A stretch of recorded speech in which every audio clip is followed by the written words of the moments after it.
تو رکوع نمبر 14 سورۃ البقرہ، وقالت الیہود والنصارى، کہ یہود کوئش ان یہود نے دعویٰ کیا کہ عیسائی لاشیں ہیں، اور عیسائیوں نے دعویٰ کیا کہ یہود۔ اللہ تبارک و تعالیٰ نے فرمایا کہ دونوں کی بات درست ہے، یہود بھی جہنمی ہیں اور جو عیسائی ہیں وہ بھی جہنمی ہیں۔ کامیاب کون ہے؟ جس نے یہ کلمہ پڑھا ہو، لا الہ الا اللہ محمد رسول اللہ۔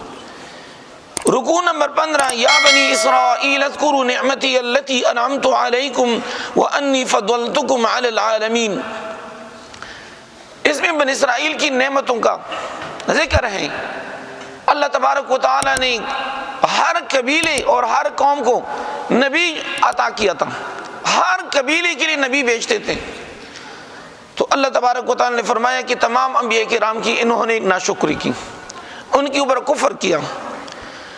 سورۃ البقرہ رکوع نمبر 16، وَمَنْ يَرْغَبُ عَنْ مِلَّةِ إِبْرَاهِيمَ إِلَّا مَنْ سَفِهَ نَفْسَهُ وَلَقَدِ اصْطَفَيْنَاهُ فِي الدُّنْيَا وَإِنَّهُ فِي الْآخِرَةِ لَمِنَ الصَّالِحِينَ۔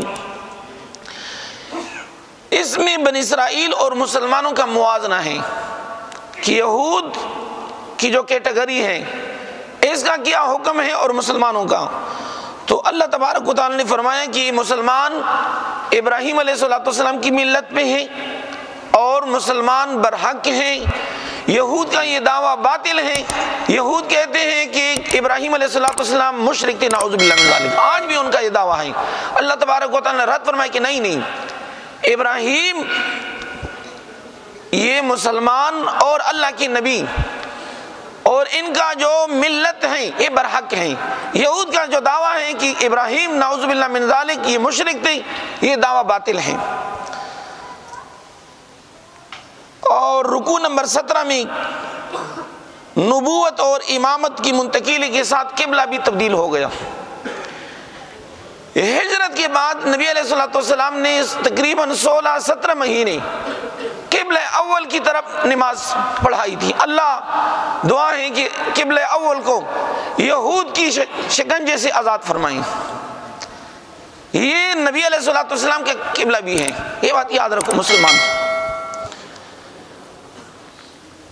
تو اللہ تبارک و تعالی نے حکم دیا کہ اے میرے حبیب، یہ حکم کیوں دیا؟ یہ رکوع نمبر 18 میں ہے۔ ابراہیم علیہ السلام نے دعا کی کہ الہی ربنا وابعث فیہم رسولا منہم یتلو علیہم آیاتک ویعلمہم الکتاب والحکمت ویزکیہم۔ جب خانہ کعبہ تعمیر ہو گئی تو دعا کی کہ الہی ان عربوں میں سے ایک عظیم رسول بھیج کہ وہ قرآن عظیم الشان کی درس و تدریس کریں، تبلیغ کریں۔ تو ابراہیم علیہ السلام کی دعا قبول ہو گئی، اس لیے اللہ تبارک و تعالی نے کعبہ کو عزت عطا کی۔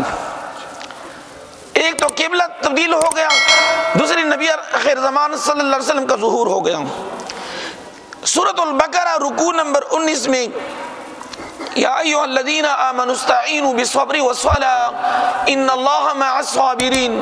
جب قبلہ چینج ہو گیا تو یہود اور منافقین نے باتیں کرنا شروع کر دی کہ نبی آخر زمان نے تمام انبیاء کرام کا قبلہ چھوڑ دیا۔ اللہ تبارک نے فرمایا کہ اے مومنوں، صبر و استقامت سے کام لو، جو باتیں کرتے ہیں یہود و نصارہ ان کی طرف جو ہے آپ لوگوں نے دھیان نہیں دینا۔ اور فرمایا کہ ساتھ آزمائش برحق ہے اللہ کی طرف سے، مال حال اولاد میں۔ اللہ تبارک و تعالی ہم سب کو امتحان سے بچائیں۔